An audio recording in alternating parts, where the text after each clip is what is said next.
My name is Wayne Stambaugh. I'm currently the KiCad project leader. We'll talk today a little bit about the current status of KiCad, where we're at right now, where we'd like to go in the next stable version. I'm going to change my format a little bit this year. The last 2 years I've kind of done I talked at you. It's going to be a little bit more of a show and tell. I kind of cherry picked some of the bigger highlights of the upcoming stable release and kind of left a little bit of the more detailed stuff out so I can get through it a little bit quicker, because in the past there's been so many questions. So without further ado, and of course it's going to make a look. What's going on here? Okay. It's my computers. Okay, current project status. Hopefully stable release 5 will happen soon. I'm hoping in the next month or two we're going to be ready to branch and then start final bug fixing. So the goal is sometime around summer. See how that works in practice.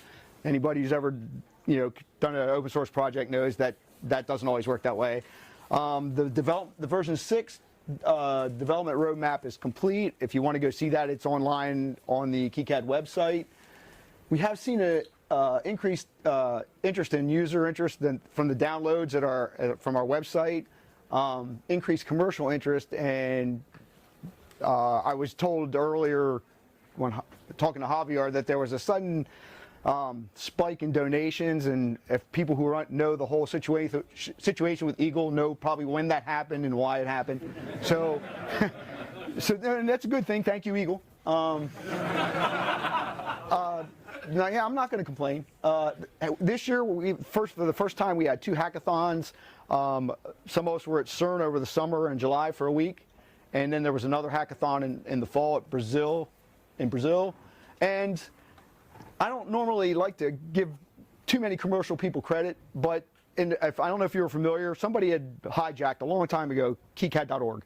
We didn't get the domain. Somebody else took it from us, and we weren't going to pay the money because we didn't have the money to pay to get the domain back. But DigiKey graciously bought the domain, paid the $5,000 to purchase from whoever had it and wanted that money for it, and they redirected KiCad.org to the website. So now when you type in KiCad.org, yeah, thank you DigiKey, right? They're under no obligation to do that for us, and but I talked to their people, and they were, yeah, no problem. It was very, very cordial. So keep that in mind when you're ordering parts from somebody. Oh, it's going to be slow today, isn't it? Yes, it is. Okay, come on, where's the first page? Of course it goes to. Okay, stable 5 release, new features, the big stuff. Okay, I know technically the first one is not KiCad, but for all the people who develop on KiCad, that was probably more important than everything else we've done. We're now a Git project. I'm not going to go over the next one because Tomas did a really nice presentation earlier on the ngspice integration into KiCad. If you want to go take a look at that, you can go look at the video.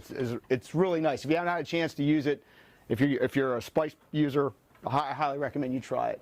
Okay, so let's get into some of the stuff that happened here. We have a few simple things here. One of these is the schematic editor tool. One of the things that it's easy to get your fields lined up. Very simple tool is the new alignment tool. You just hover over and hit O, or you want to do the context menu, you can do that too. It's just a new tool that happened to be thrown together by one of our guys as a cheap and dirty who was tired of trying to change the grid size and place everything. So that's a nice new feature that we have. Oh. The next one is you also just saw that. You see there's a net highlight here in pink. So if I go over here and click on the net highlighting tool, and I click on a different net or a different wire, and it also works for hierarchy. So if you're one of those guys has a big sheet with and you just use labels instead of actual wires, it'll highlight the labels too. So like if there's one over here on this side of the page and one on that side of the page, they'll turn pink. And so now it's not hooked up to the board editor. That's coming up in the next version. So that's a new feature in the schematic editor. One of the other new things in the schematic editor that was I'm not going to go over that. There's a regular expression search lib. When you're searching through the library, you pick a symbol to put in your schematic editor. So rather clever. It's a combination of type as you go, old wildcard searching, matching, and regular expression. It looks at the whole thing and picks the best combination of queries that it gets, and then that's what you see in the symbol list. So for probably only us geeks will ever care about regular expression searching, but it's there if you want to use it. Another requested feature is you can now directly update the board from the schematic editor. In other words, there's no intermediate netlist file. You can still generate it. It's now transparent. It's actually sent through an internal communications bus from the board to the schematic, and it looks a little something like this. You go in here and you go into the tools menu and update PCB from schematics, and you'll see the schematic. Since I didn't make any changes, there were no changes, and then you can perform the update. You can say, yeah, I accept them, or no, I don't, and then it'll make any changes to your board. So now it's transparent. So when I hit perform PCB, any changes that are in that list are going to be made to my board. So there's no intermediate. You don't have to save the netlist to a file, go into the board editor, open the new, re-import the netlist, and then go through this iteration. Can you pop champagne for that one? Yeah, sure. Yeah, it has a converse too, which is rather nice. You can also go the other way. When you have the board editor open, and I'll talk about that in a little bit, it kind of works in both directions there. So that's that one. Probably the single biggest user change that you'll see this year is the 3D editor was completely rewritten, and it brought a lot of things along with it that are really nice. I know ray tracing is eye candy. Most people, unless you're creating brochures or something like that, you probably don't care. But I don't know if any of you have seen what some of the results of our ray tracing are, and I don't know how good this is going to look here. But if you look at some of if you have really high, now in all fairness, you have to have really high quality models for that to happen. You just can't take run-of-the-mill models. You got to do all the texturing. But if you're dedicated enough and you're ambitious enough, you can get these kind of results. So yeah. And I know it's just kind of eye candy, and I'm not going to do it live here because this computer's too slow. If you know anything about ray tracing, it can take a while. So that's a nifty little feature we got. The other nice thing about the 3D viewer is it brought in step. The developer who did it did a nice plug-in system, so now we can import, not just our VRML models, we can also import step. So, which also gave us direct export to step. Once we had, basically we can import step models and flip them around, you can now, from the board editor, edit to step. And I'll show you, here's a simple board that I did. Some of these are, oh man, it looks terrible on this. It's probably because of resolution. Only one of these components on this board is a step model. The rest of them are VRMLs.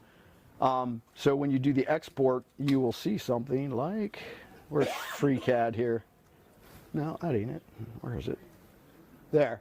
And so that's a step model that's to scale. So if you wanted to, like say you were putting that in an enclosure, you can pull that into your whatever solid modeling package you use for, hardware development and use that model. And that's a step model. So we now have, because that was a really highly requested feature for a long time. So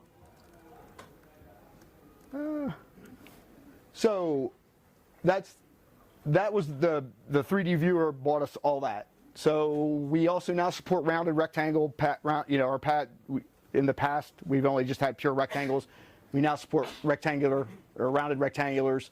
One of the old things that were left over from the good old days when the first time you imported your netlist for a board, all the footprints would be laying on top of each other and you had to spread them out manually. And people who are currently using the version 4 know that. There's now, when you import them, it'll expand them. It won't try to put them in any particular order, but they won't be laying on top of each other anymore. So it's easier to move them around. I knew that one was good. The other thing is now that we can go the other direction. So if you go if you're in the schematic editor and you made some changes or in the board editor and you made some changes to your Schematic, you can come here and say, yeah, pull it, and I'll see the exact same dialog. It just came the other way. This time it went and queried the information in the schematic editor and said, okay, what do I need to make change in the board? What edits have I made? And that's the, so it's bidirectional, which is convenient for users. So can you add components that will show up in a schematic? No, it doesn't go backwards yet. No, that's going to be the next. Yeah, we'll talk about that. That's version 6. Baby steps. The gal canvas is now. This was a requested feature. If you go into the view menu, this is top side. Looking at the board from the top side to the back side, which is normally the normal view. We now have a flip view, so you can look at it from the back side. Because sometimes when you're bored, sometimes when you're bored, it's hard laying out a board. It's hard to look through the board and see because the backside's mirrored. So you. Good for part placement. Yes. Well, now you can flip it. Now that's looking from the backside of the backside to the front side. Flip this way. Like if I just took this board and went. That's. Before you couldn't do that. You always had to work from the top through. So that's new. Does it have some sort of big warning, showing you which side you're looking at? Or? No.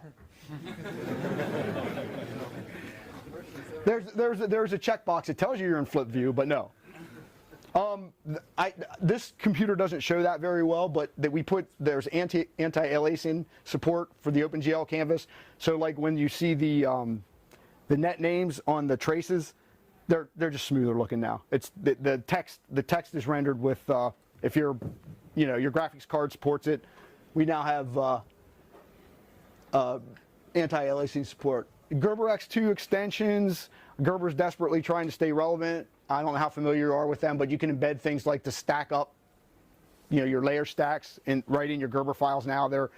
We are, as far as I know, I don't know if anybody else has even done it, because Jean-Pierre Chirac, the original founder of the project, he has a close working relationship with UCAMCO, and I think we're the first project to offer X2 support directly.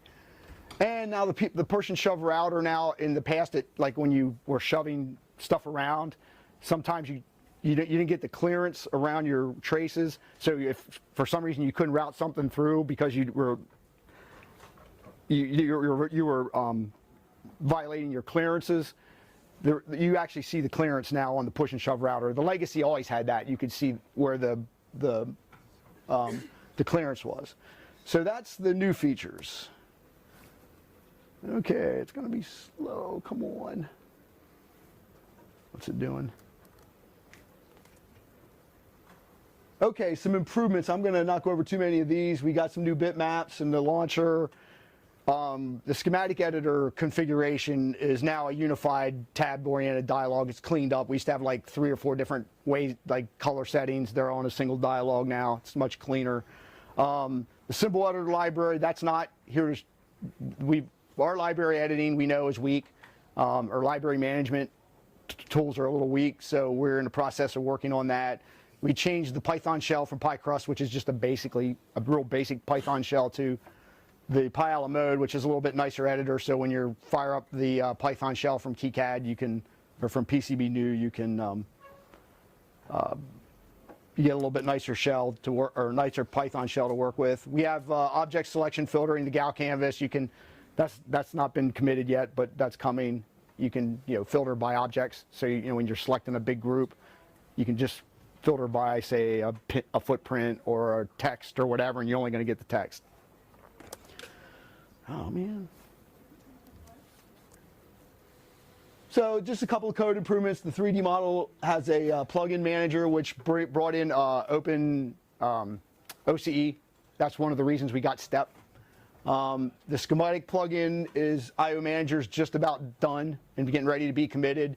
That'll give us the ability to start importing other direct import of other formats without providing like a script to convert from somebody else's format to which is what a lot of users do right now, like from Eagle to EE schema. It'll just be you open up an Eagle file. The new file formats, that's still questionable yet. There's a lot of work to be done there. We're getting close to having all the editing tools from the old legacy canvas done into the GAL canvases, which are OpenGL, and fall back to Cairo when the rendering, when that's not done. We don't download libraries and build them anymore. We expect we now have pretty much full coverage for all platforms on our auto builders, so we don't really need to do this anymore. So, because I'm not asking users to build from source anymore, since we have such good, our nightly builds, commit goes in, it's usually built within a couple hours, unless there's a problem. So we don't do that anymore. We're now a C++ 11 project. We turned the corner and just said, okay, we're going to quit. We're going to turn on 11, and the usual bug fixing and polishing. Probably one of the things that people don't get a lot of credit for, but if you've been paying attention recently to the number of commits to our libraries, the quality of our libraries, both footprint and symbol libraries, has significantly improved, and there's a lot more coverage. Those guys have been doing a bang-up job. They probably don't get them as much credit as they should. Documentation's coming along well too, and as of right now, version 4 has been fully translated in all those languages. I expect version 5 will be too, because there hasn't been a huge number of changes in terms of the code internationalization. The strings haven't changed that much, so it won't be a huge problem. Okay, version 6. I'm going to scream through this as fast as I can. Version 6, the schematic editor is going to get a lot of work. We're going to port that over to the graphic abstraction layer. That'll be OpenGL and Cairo.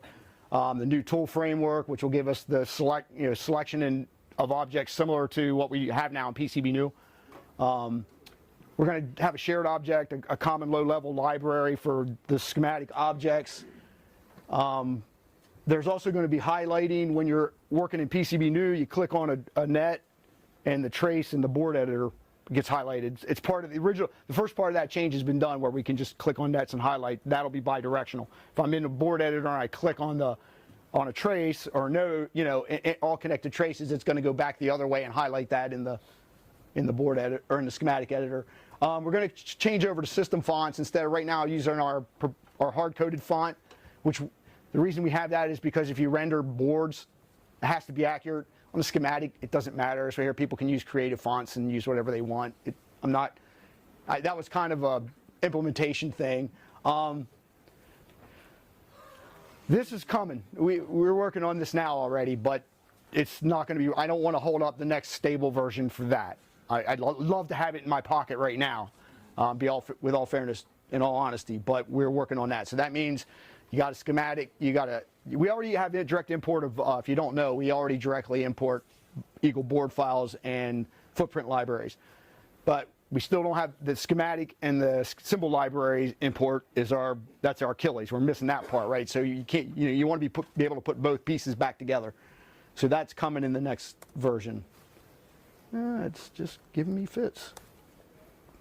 Once we, and we're also going to swig out EE schema, so that'll give us Python and any other scripting languages Swig supports, and anybody wants to attempt to build. Right now we're just swigged out to Python, just like the board editor. Yeah, I got it. Lots of things, ERC, library management, usability. We're going to go, in the board editor, we're going to have support for complex pad shapes, pin and gate swapping. That comes with a new file format, because the current file format won't support that. So then that'll be bidirectional. So you change something in the board, and you swap pins to make a route your layout better. It's going to be reflected back in the schematic. Full clipboard support. We're weak there. We're trying. That comes with a new file format too, because I don't want to have two parsers to cut and paste stuff. So we're doing that.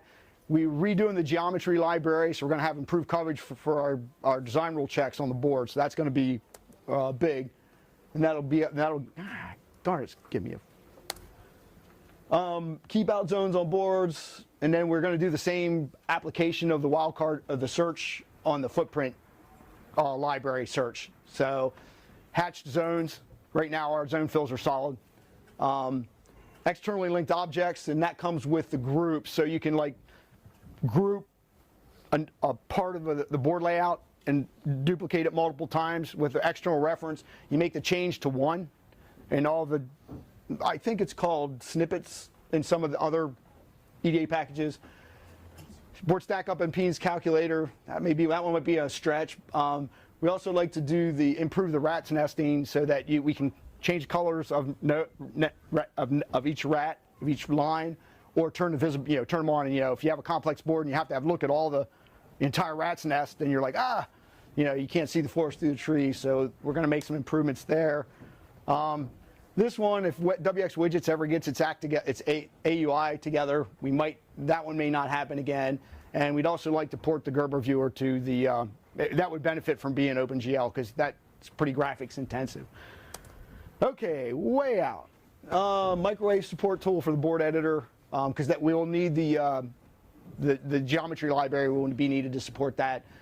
Import ODB++, possibly export. A lot of people like to use that in the commercial world.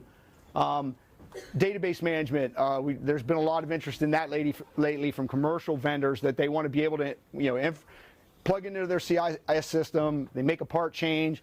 They want the schematic editor to say, hey, your CIS system made a part change, or this part's going obsolete. Some of the CAD programs already do that. You get a warning. That's real long-term stuff, because that's really a lot of work. I want to go to plugins for everything. So eventually, if we can use competing technology for things like auto placers, auto routers, routing tools, we could have specialized routing tools where maybe I have a microwave routing tool specifically for routing microwaves, and that you don't use the normal, because it wouldn't make sense to use that in a microwave application. Unit testing, we have some work to do there, and integrate automatic purchasing. I've actually been one of the things the guy at DigiKey was interested in was donating time. For obvious reasons. I'm not naive. I know where he was going, but hey, I told him as long as the code meets our standards, and it will have to be abstract, because I told him, I was like, no, it's not going to be proprietary. It's going to be abstract, and so if other vendors want to build on top of that, because that's my, as the project leader, I have to make those decisions, and that's my decision. So until I'm not project leader anymore. So and we actually had quite a few people that like that ID. Click on it, it generates a bill of materials, goes out in order. Say I want 20 sets of parts for this board, and boom, goes to DigiKey or Farnell or whoever your vendor du jour is, and places an order. You give them your credit card number, and you got parts in the mail. Okay, I want to thank, just a quick shout out, thanks all the developers who give their time and talent. It takes a lot of work. KiCad's a big project, really big project. People underestimate exactly how big it is. Thank you everybody who's interested in KiCad and for using KiCad. I hope we can continue to support whatever you're doing. I know the pace of development's never as fast as anybody wants. It's not as fast as I would like, but we have manpower. We're like any other open source project. There's more to do than there's people to do it. And I want to give a special shout out to Javier and CERN for their support, because they make this possible. This dev room, and they've contributed a lot to KiCad, and we owe them a great deal of thanks. So thank you everybody again for coming.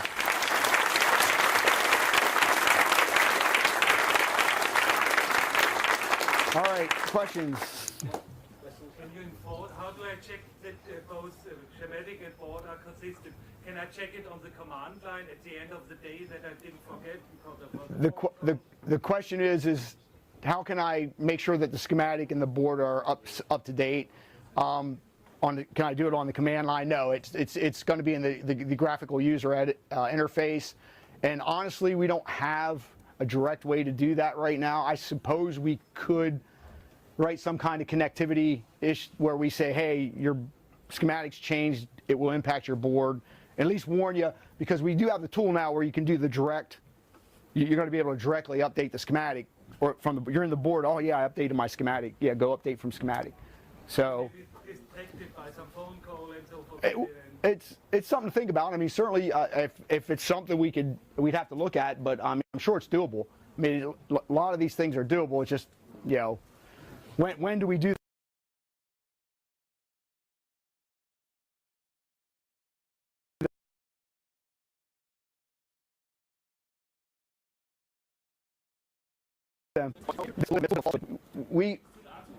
yes, in the schematic editor, because we haven't swigged it out yet,